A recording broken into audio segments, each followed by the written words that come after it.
The Great Pyramid Mystery and Their True Purpose Finally Revealed. Part 2. These facts are leading more and more historians to believe the pyramids may have had a far more useful purpose. The Pyramid of Giza was not at all a tomb, but a power plant generating and transmitting electricity to the civilization surrounding it. The question is, why do you think the reason behind government doesn't want us to know the real purpose of the pyramid and the free wireless energy? Almost similar situation happened. Why didn't Nikola Tesla receive enough support from the government even though he offered his invention free wireless technology to transfer free energy? Coincident? Join the mystery code. If you've never watched part 1, make sure to watch it first. It will greatly help you understand the full shocking details of the Pyramid Hidden True Purpose documentary.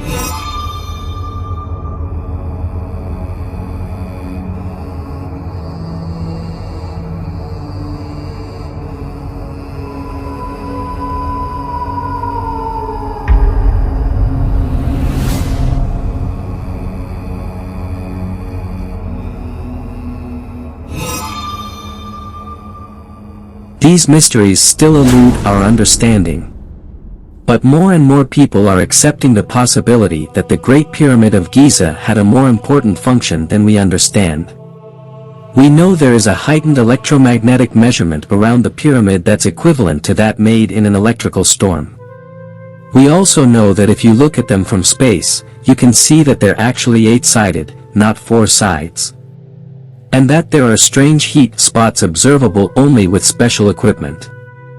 They have unique electric materials, including copper, and a design that suggests high pressure and water power. They have a powerful magnetic structure and placement over the tellure recurrence. They're aligned with the stars, and the unique art of the area shows clear depictions of wired light sources. All these things suggest there's a lot more to this story than we've been told. All these circumstances make the likelihood high that the pyramid was created to be a compact energy generator and a broadcasting system that transmitted electricity wirelessly. The implications for this understanding of electrical power by an ancient culture are huge. It would rewrite history as we know it. Do you think that free energy could be transmitted wirelessly around the world? And whether or not you believe that, do you think that if it really could do that, we would actually know about it? It could still be argued that the electrical materials used to construct the Great Pyramid are simply coincidental because an energy generator still requires a catalyst from another source. Perhaps then this explains why the pyramids are geographically located over a powerful natural generator, underground rivers, and aquifers. Physioelectricity could be harnessed from the power of the current as the water flow. And it has been proven that thousands of years ago, the Nile River passed directly by where the structures now stand. Of course, this brings in a debate about the age of the pyramids themselves, along with the weathering on the nearby Sphinx, indicating that the monuments are actually double the age they're currently assumed to be. Perhaps that would explain why there's no mention of the pyramids or their creation in any of the Egyptian writing. So if water was a source of power, it would have traveled up the limestone based on the principle of capillary action, which happens when a small area of a substance that gets wet absorbs into the entire area of that substance. So water flowing near or underneath the pyramid could have been absorbed as it passed over the limestone, even traveling upward to the top of the structure. The quartz in the tunnels of the pyramids would be subject to stress or vibration, creating physioelectricity. The high force speed of the rising water and the pressure would be analogous to filling a syringe, generating electromagnetic energy within the structure by the materials within it, and conducting it upwards to the now missing capstone. But why? The geographical location of the pyramid may give us some clues. It is located exactly at a point that magnifies the electromagnetic forces on the planet where tellure-recurrence is at its strongest. There's an electromagnetic field at the bottom of the pyramid, which would rise to the upper layers with these chemical reactions.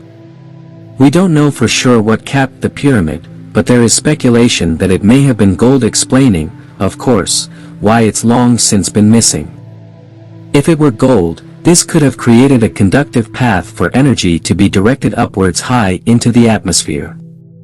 If superconductive materials were used to create this monument, then the potential for something even more amazing might have been possible. Wireless electricity sound far-fetched.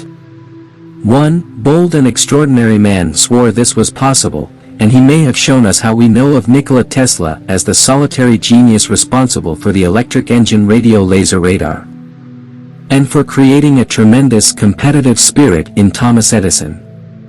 We know Tesla sought above all to serve mankind. In fact, despite his extraordinary contributions, he's scarcely known or credited for his genius. At the 1893 World's Fair, Tesla transmitted electricity naturally to a light bulb he held in his. And he created the Tesla coil, which is used more today for show than for the function it was intended to serve. Most importantly, we know that Tesla claimed adamantly that he had perfected the method of harnessing and transmitting free wireless energy using the electromagnetic nature of the planet. In a patent Tesla file in September of 1890, he claimed that at 30,000 feet altitude, there's a stratum of rarefied air that would conduct electro-occurrence at high voltages. In this proposed system was a transmitter that would transmit millions of volts into the ionosphere. Then he had something, received the electricity and reduced the voltage to a convenient potential to be used by consumers in an experiment the last week of July in 1900.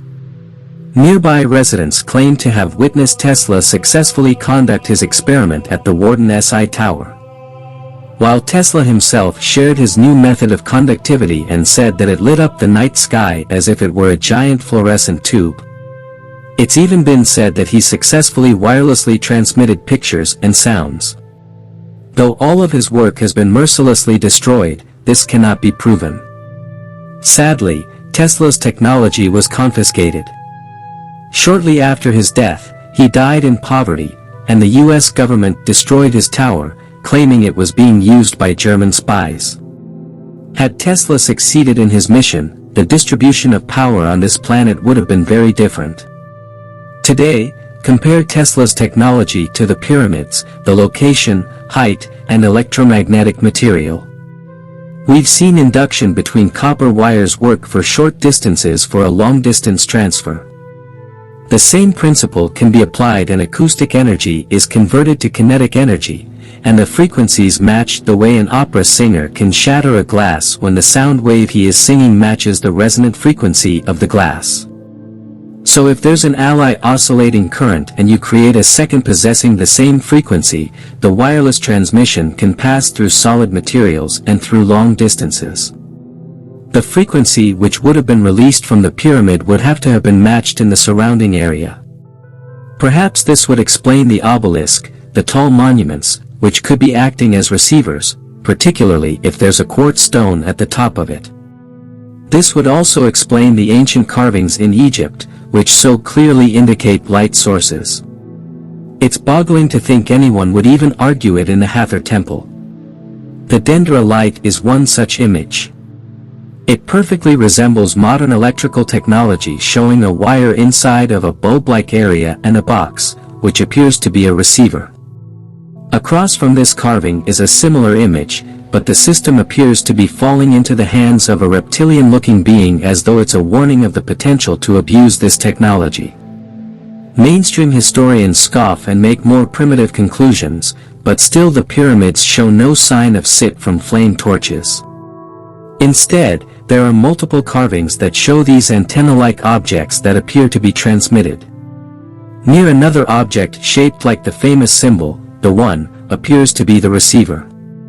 Given all this, it seems so much more believable that the Great Pyramid functioned using the same principles and conditions as Tesla sought to demonstrate, that they conducted and directed electromagnetic energy into the ionosphere where it generated and transmitted electricity wirelessly to receivers within the civilized. We've long believed that the pyramids were just tombs, but this theory raises more questions than it answers. Why do they have nothing in common with other tombs?